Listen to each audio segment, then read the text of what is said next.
have to choose the proper. We think that the microfat, nanofat, PRP, the microneedling, and all these are procedures that are very beneficial. Please, for seniors, just don't think of the operations first, think of the minimally invasive procedures. Thank you for your kind attention. Thank you very much. So our next speaker is Dr. Xanya Sofra. She's a neurologist from United Kingdom, and her topic today is going to be endogenous stem cells for essential anti-aging. Good afternoon, everybody, and thank you for inviting me to this wonderful conference. It's getting better every year. The lecture today, the bottom line is that different modes of exercise actually supply stem cells. As the fat is released to be used as an energy source, it also releases the stem cells in the blood, and that repairs the vital organs. This lecture is based on an article that I published, a couple of articles that I recently published, and it's also based on a few books that I've written that have been translated in 9 different languages. Let's start from the beginning. So obesity and inflammation is really a deadly vicious circle. It goes from obesity to inflammation, then of course inflammation causes toxicity, toxicity makes you hungry. The more toxic you are, the more hungry you are. And that, of course, increases the obesity, which increases the inflammation and the toxicity, and so on and so forth. It just goes round and round. So there are several causes of fatty liver. Of course, obesity, and like we're talking about, genetic predisposition, rapid weight loss sometimes create fatty liver, some medications and the fats in the blood, obviously, and so on and so forth. So you have now the people that tend towards obesity, that have the fatty liver, that compromises not just their health, but their lives. And then you have the exercise modalities and healthy living that creates a healthy liver and prolongs life, creates longevity. And there are several stem cell therapies from the outside, exogenous stem cell therapies, mesenchymal stem cells. However, there are problems because a lot of the studies only include very, very small samples. So you don't know if it's a selection process that you picked up all the people that respond to stem cells, but not those who don't respond to stem cells. And they often have opposite results. For example, they show a decrease in albumin. That is in the wrong direction. You want the albumin to be higher. And they report improvement, but not complete healing. Now, what is mesenchymal stem cells? I'll talk a little bit about that. They basically address the bone, the skin, the liver, the muscle. So they have many, many different functions. And in adipose tissue, there's 1 in 100. So it's a lot of mesenchymal stem cells in adipose tissue versus the bone marrow that is 1 in 100,000. So not as many in bone marrow. Now there are some techniques that because the argument is, what about lasers that they burn the skin? Okay, yes, they do have some mesenchymal stem cells as a result of the burn. However, there is a lower mesenchymal stem cells differentiation capacity. If the stem cells don't differentiate, then they create tumors, and sometimes they create cancers. So it's not an optimal situation. And also they have a lot of inflammatory cytokines because of the burning process. And that is not a good thing because it increases inflammation, which increases toxicity and hunger and so on and so forth, the vicious circle we spoke about before. So technologies like lasers and RF are not the best technologies to produce stem cells in the blood. Now exercise, however, naturally increases mesenchymal stem cells, and it's all kinds of exercise, both active and effortless or passive exercise.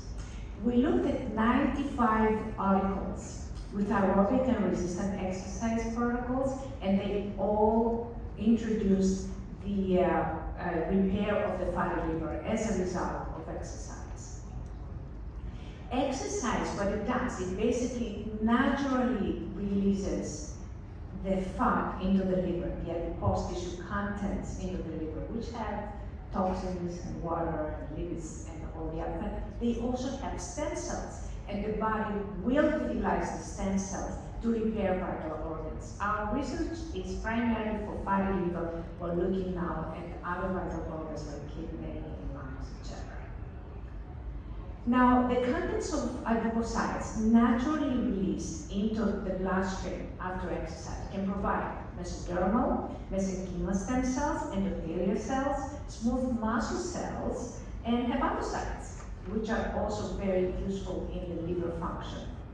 And here you see a histology report, and you see how the non-treatment, the sham, that produces nothing basically, or the condition actually increases, the damage increases, and you have the exercise modalities, passive and active exercise modalities, that actually you can see actual liver repair in a histology report. So exercise that induces the release of stem cells from adipose tissue differentiated the hepatocytes. Hepatocytes are extremely useful because they play a critical role in detoxification, in metabolism, and in protein synthesis in the liver. That is vital for the liver to function properly. And they have a low level of senescence, basically they live quite long. Now, the hepatocyte cells derived from mesenchymal stem cells, which is from the adipose tissue, are involved in producing albumin that is extremely important for the liver function and the liver health. A protein is made in the liver because it helps it survive. Abnormal levels of albumin may indicate liver disease, kidney problems, or an inflammatory illness like cancer or heart or other. They also provide what we call stromal cells. They're like kind of collagen, that they kind of connect different tissues together. So that's another important aspect of the liver health. Now, a study with 8,862 people from 40 to 73 years old with non-alcoholic fatty liver revealed elevated creatinine, alanine aminotransferase, the ALT, aspartate aminotransferase, the AST, and insulin resistance. So when you have those indices, this is what we're going to be looking at in the study that we're going to be talking about. That means liver disease. Alanine aminotransferase is about jaundice, diabetes mellitus, metabolic syndrome, etc. A study of 432 patients revealed the non-alcoholic fatty liver was associated with elevated AST, ALT, triglycerides, diabetes, and hypertension. And aspartate aminotransferase, the AST, showed that it is associated with hepatitis, other liver diseases, heart problems, pancreatitis, and diabetes. So diabetes is common denominator in all of them. Another study with 132,377, this is like huge samples that you cannot go wrong. They also showed that the people with non-alcoholic fatty liver have ALT, AST, ALT.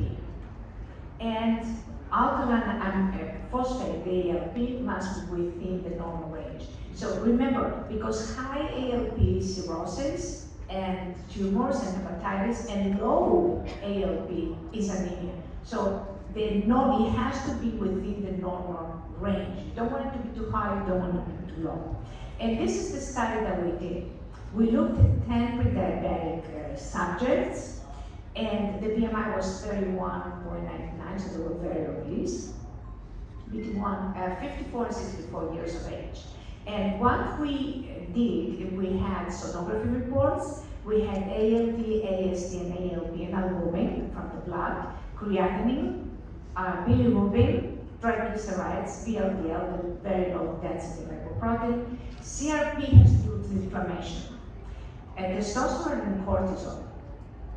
And we also looked at visceral fat, body mass index, the BMI, BMR, that is how many calories you spend when you're sitting and sleeping, and muscle mass. And this was effortlessly done. And as you can see, the ALT, AMP, and they are within the normal, they came down, they were reduced, and they were closer to the normal range for some subjects. Some of them were within the normal range, some of them it was towards a great improvement. The results were extremely significant. That means 1 in 10,000 people cannot get these results. Most people will get it. And again, we looked now at creatinine levels, that also came down significantly. And we also looked at sonograms. And 80% of our subjects, we only had 10 people, which is quite significant. They were completely randomly selected. 80% had normal liver after the treatment, and about 20% much more improved liver. So this is again very significant results. And this is again the results the same I just described. And then we looked at cortisol and testosterone. Cortisol went down, so there were not stress. Testosterone went up, which is usually the situation with effortless exercise. And CRP was reduced, so inflammation was reduced. All of these results, as you can see, the cortisol, testosterone, this is another slide that shows more kind of with bigger letters so you can see it. And BMI went down, BMR increased, so you could spend more calories when you sit and sleep. That means your results will stay, they're not going to rebound because you don't have to kind of eat more and you spend more calories basically. And the visceral fat also decreased. That's a very important index. And this is all the results. As you can see, they were all within the very significant range. Now, this is in very important implications because different forms of exercise, including effortless exercise, we were trying to do, because these people that we had, 54 to 74, could not exactly go to the gym and exercise or run around. So this research is important in developing novel treatments for fatty liver. And it's necessary because if your liver is diseased, your longevity will be compromised, your lifespan will be compromised. So this is an important research that we will continue to do with more people. And it's based on science. This is some of the articles that I have co-authored with either myself or with other authors on, again, with diabetes, and this is more research that we have done. And with this, I would like to conclude the lecture. If you need any information, please send me an email at science@IELLIOS.com. Thank you very much. Thank you very much. Very interesting. Now I have to go back to another exercise. Yes.